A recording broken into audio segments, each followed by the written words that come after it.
और एमएसपी को लेकर विपक्ष की तरफ से हरियाणा सरकार पर उठाए गए सवालों का जवाब हरियाणा कृषि मंत्री जेपी दलाल ने दिया। उन्होंने कहा कि बीजेपी सरकार किसानों के हित में काम कर रही है, जबकि कांग्रेस राज में किसानों का नुकसान हुआ। जेपी दलाल से बातचीत की जी मीडिया संवाददाता राजन शर्मा ने।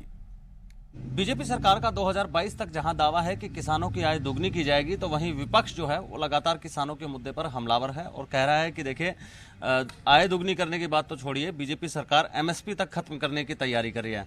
सब मुद्दों पर चर्चा करने के लिए हमारे साथ जेपी दलाल जी हैं, कृषि मंत्री। सर, ये झूठा भ्रामक प्रचार हमारे विपक्ष के नेता कर रहे हैं। हमने जब से भारतीय जनता पार्टी की सरकार आई है, हर साल एमएसपी के रेट बढ़ाए हैं।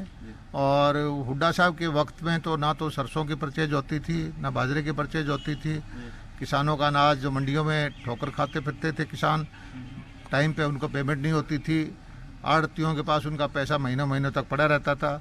इन सारी चीज़ों का हमने समाधान किया और एमएसपी पर हम परचेज जारी रखेंगे। और हर साल जो है एमएसपी को जो हमारा फार्मूला है उसके हिसाब से बढ़ाते भी रहेंगे। आप लोग ये कह रहे हैं कि हवन जैसा काम कर रहे हैं, हम तो पुण्य काम कर रहे हैं, और वो लोग कह रहे हैं कि किसान जो है उसकी दुर्दशा कर रहे हैं। हमारे किसान हितैषी प्रधानमंत्री हैं।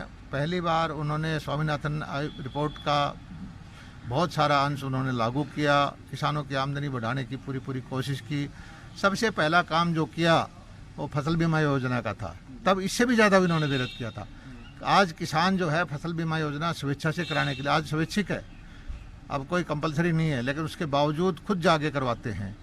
20 लाख करोड़ का जो बजट केंद्र सरकार की तरफ से लॉकडाउन के पीरियड में जो घोषित हुआ था, उसके अंदर एक बड़ा हिस्सा जो है वो पारंपरिक खेती से अलग हटकर मत्स्य पालन या दूसरी चीज़ों के लिए जो है वो अलॉट किया गया। उसके लिए हरियाणा कितना तैयार है और क्या तैयारी है? हरियाणा के हर पढ़े लिखे नौजवान को पता है कि खेती की, अगर गेहूँ, धान और गन्ना की पारंपरिक खेती करेंगे तो उसमें तो सैचुरेशन आ चुका है।